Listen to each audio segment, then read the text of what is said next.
سبحانك لا علم لنا إلا ما علمتنا إنك أنت العليم الحكيم۔ معزز ناظرین، بزرگوں اور عزیزوں، میں اس مجلس میں آپ کے سامنے حدود کے بارے میں گفتگو کروں گا۔ یہ حدود، یہ آپ نہ سمجھیں کہ کوئی اردو کی چیز ہے، یہ خالص شرعی اصطلاح ہے، اور قرآن میں مختلف جگہوں پہ اس لفظ کا استعمال ہوا ہے، جیسے تلک حدود اللہ فلا تقربوہا، یہ اللہ کی حدود ہیں، یہ قریب مت جاؤ۔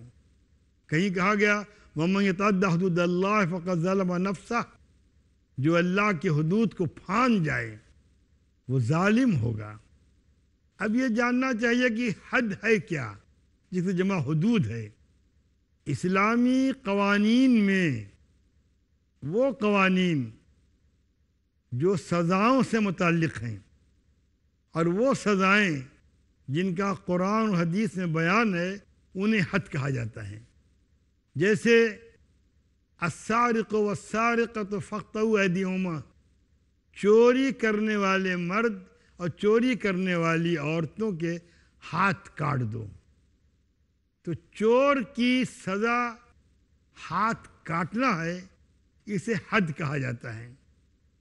کسی کے اوپر تہمت لگائی جائے تو اس کی سزا 80 کوڑے ہیں، اسے حد کہا جاتا ہے۔ اب کوئی کسی کو قتل کرتا ہے تو اس کے عوض وہ قتل کیا جائے گا، یہ حد ہے۔ تو معلوم یہ ہوا کہ احکام شرع میں جو چیزیں متعین کر دی گئی ہیں اور وہ سزائیں جو نص سے ثابت ہوں، انہیں حد کہا جاتا ہے، اس کی جمع حدود ہے۔ اسلامی قوانین اس لیے زیادہ اہم ہیں دنیاوی قوانین کے مقابلے میں۔ ایک تو ان کا تعلق عقیدے سے ہے، ایمان سے ہے۔ دوسرے، اس کا تعلق کسی فرد کی مرضی اور رائے سے نہیں ہے۔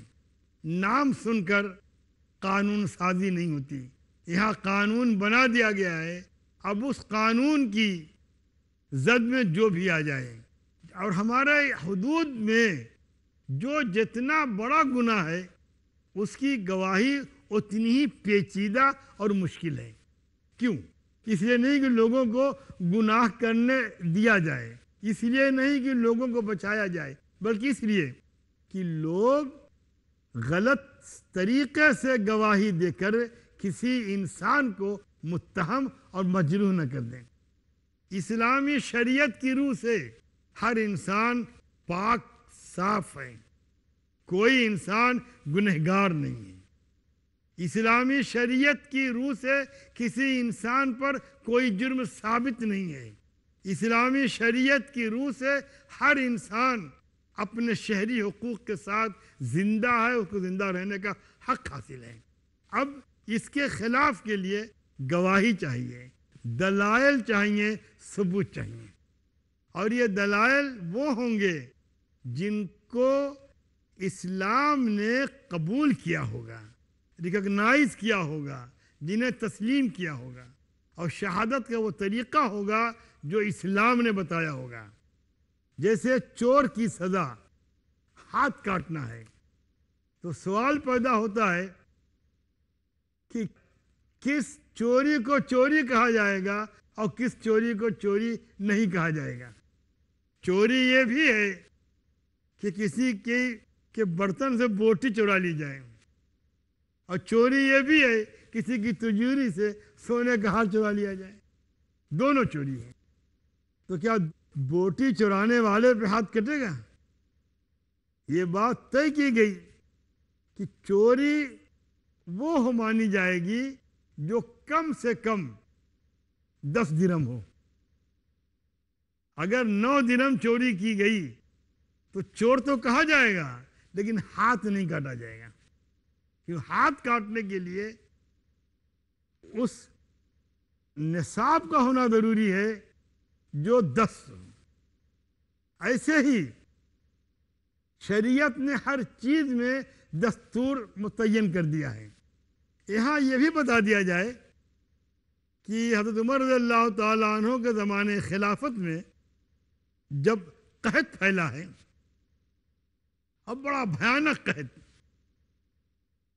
لوگ بھوک سے مرنے لگے، تو امیر المومنین عمر بن خطاب نے اعلان کروا دیا کہ غلے کی چوری کرنے والے کا ہاتھ نہیں کاٹا جائے گا۔ یعنی اس وقت غلہ حاصل کرنا انسان کی بنیادی ضرورت بن گیا تھا، اس کی ضرورت پوری ہونی چاہیے، کہیں سے وہ کھا لے۔ یہ خوشحالی کے دنوں میں کیا جائے گا۔ ایسے ہی اسلام نے مرد اور عورت کے غیر شرعی ملاپ کو حرام قرار دیا ہے۔ اس بات کو ذہن میں رکھنا چاہیے۔ اسلام میں ایسی کوئی گنجائش نہیں ہے کہ بوائے فرینڈ ہو یا گرل فرینڈ ہو، اسے کہیں سے گنجائش نہیں ہے۔ اسلام نے اس کے لیے پردے کا نظام رکھا ہے، چاہے بیکورڈ کہا جائے، جاہل کہا جائے، کچھ کہا جائے، یہ ہمارے خدا کا قانون ہے، ہم اس کے پابند ہیں۔ ہمیں اس دنیا کے کسی حاکم سے، کسی حکمراں سے، دنیا کی کسی یونیورسٹی سے، کسی قانونی ادارے سے سند لینے کی ضرورت نہیں ہے، ہمارے لیے قرآن کافی ہے۔ حضرت عمر رضی اللہ تعالیٰ عنہ نے فرمایا تھا، حسبنا کتاب اللہ، ہمارے لیے اللہ کی کتاب کافی ہے۔ حضرت عمر نے فرمایا تھا ہم مسلمان قوم ہیں، اللہ نے ہم کو اسلام سے عزت دی ہے، ہم کو عزت اسلام سے ملے گی۔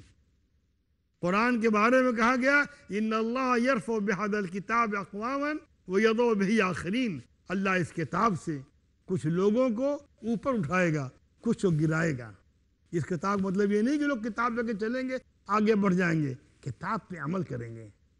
اس میں پردہ ہے جسے حجاب کہا جاتا ہے۔ میں واضح کر دوں کہ سورہ احزاب میں جو آیت ہے وہ پردے کی آیت ہے، اور سورہ نور میں جو آیت ہے وہ ستر کی آیت ہے، لباس کی آیت ہے۔ لباس اور ہے، پردہ اور ہے۔ لوگ یہاں غلطی کرتے ہیں کہ لباس کی آیت کو پردہ مان لیتے ہیں، اور عام طور پر مسلم دانشوروں نے یہ کام کیا ہے۔ اسلام اس کو منع کرتا ہے۔ مرد عورت کا اختلاط بھی اسلام نے ناپسند کیا ہے۔ آپ لاکھ کہیں کہ وہ برقعے میں بیٹھ کے کام کرے گی، وہ مردوں کے ساتھ عورتوں کا بیٹھنا اسلام کی نگاہ میں جائز ہی نہیں ہے۔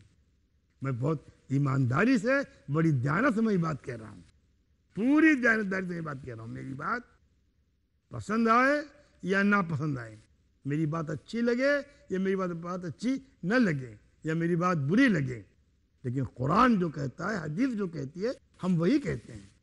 ہمیں دنیا کچھ بھی سمجھے، آخر اسلام کی وہ سزائیں جو سنساری کی ہے یا ہاتھ کاٹنے کی ہے، الزامات کم آئے ہیں کہ دور بربریت اور وحشی دور کی سزائیں ہیں، لیکن میں یہ پوچھتا ہوں کہ وہ کسی بھی دور کی ہوں، آج گناہوں کا تناسب دنیا کے ملکوں میں کیا ہے؟ کیا نیا قانون لوگوں کو گناہوں سے روک سکا ہے؟ کیا دنیا کا نیا قانون ناجائز اولاد کی پیدائش سے روک سکی ہے؟ ہاں، اس نے ایک قدم اور بڑھا دیا ہے بے حیائی کو۔ وہ بے حیائی یہ بڑھ گئی ہے کہ آج کنواری مائیں وجود میں آ گئی ہیں جو اپنے بچوں کو لے کے گود میں چلتی ہیں اور دکھاتی ہے کہ میرا بچہ ہے۔ یہ بے حیائی ہے۔ اسلام نے حیا کو بڑی اہمیت دی ہے۔ اسلام میں حیا کی اتنی اہمیت ہے تو سیدنا عثمان بن عفان رضی اللہ تعالی عنہ جو حضور پاک صلی اللہ علیہ وسلم کے داماد تھے اور تیسرے خلیفہ تھے، جن کو آپ صلی اللہ علیہ وسلم نے اپنی ایک بیٹی بھی آئی، ان کا انتقال ہو گیا، دوسری بیٹی بھی آئی، اور جب ان کا بھی انتقال ہوا تو فرمایا اگر میری تیسری بیٹی رہی ہوتی تو میں عثمان کو بھی بیاہ دیتا۔ ان کے ساتھ یہ لفظ آتا ہے کامل الحیاء والایمان۔ عثمان کیا ہے؟ حیا اور ایمان کے مکمل ہیں۔ عثمان کی حیا یہ ہے کہ حضور پاک صلی اللہ علیہ وسلم ایک روز بے تکلفانہ مجلس میں بیٹھے ہوئے تھے، آپ کی تہمت کا ایک حصہ اوپر کو آ گیا تھا۔ جب عثمان غنی آنے لگے تو آپ نے اپنا تہمت صحیح کر لیا اور فرمایا کہ عثمان غنی آ رہے ہیں، ان میں حیا ہے، ان سے فرشتے حیا کرتے ہیں۔ حضور پاک صلی اللہ علیہ وسلم فرمایا الحیاء شعبۃ من الایمان، حیا ایمان کا ایک حصہ ہے۔ فرمایا گیا اذا لم تستحی فافعل ما شئت، اگر حیا نہیں تو جو چاہ سو کر۔ یہی بات فارسی میں کہی گئی، بے حیا باش ہرچ خواہی کن، بے حیا بن جاؤ پھر جو چاہو سو کرو۔ یہ بے حیائی سماج کو جہنم کے دہانے پہ لا چکی ہے اور انسانیت کو اس منزل پہ پہنچا چکی ہے جہاں انسانیت کراہ رہی ہے، تڑپ رہی ہے، اپنی نجات کی راہیں ڈھونڈ رہی ہے۔ اسلام نے اپنے امن پسندانہ اور معاشرے کو صحیح راہ پہ چلانے والے قوانین سے دنیا کو حیا کا تصور دیا ہے۔ ہم لاکھ اپنے طور پہ طے کر لیں کہ یہ پابندیاں ہیں، یہ پابندیاں نہیں ہیں۔ زندگی پابندیوں سے حسین ہوتی ہے، زندگی ضوابط و قوانین سے حسین ہوتی ہے۔ جہاں ضابطہ نہیں، جہاں قانون نہیں، وہاں کیا حسن رہے گا؟ کیا کسی دیوانے کو اجازت دی جائے گی کہ چمن میں آئے، کلیوں کو مسلے، پنکھڑیوں کو روندے، روشوں کو پامال کرے، کانچ کو توڑے، پھولوں کی زندگی سے کھیلے، پودوں کو کاٹے، درختوں کو کاٹے، ڈالوں کو کاٹے؟ میں سمجھتا ہوں اس کی پرمیشن کوئی سماج کسی کو نہیں دے گا۔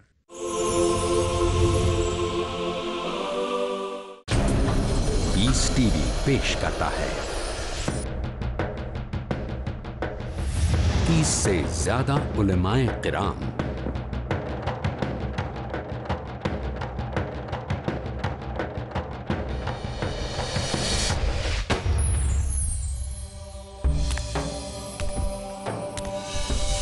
ان کا مقصد اللہ کی رحمت سے مایوس ہونے کی ضرورت نہیں، چاہے جتنے ناموافق حالات ہوں۔ اسلام ساری دنیا کے اندر امن و چین قائم کرنے کے لیے آیا ہے۔ کانٹوں بھری رہا ہے، یہ پھولوں کی سیج نہیں۔ ان کا نظریہ انسانوں کو انسانوں کی غلامی سے نکالنے والا دنیا میں واحد ایک دین ہے، دین اسلام۔ امیر و غریب، کالا اور گورا، ہر ایک کو برابر کا حق اور درجہ ملتا ہے۔ قرآن مجید سب سے سیدھے راستے کی رہنمائی کرتا ہے، اس سے اچھے راستے کا کوئی تصور نہیں کیا جا سکتا۔ ان کی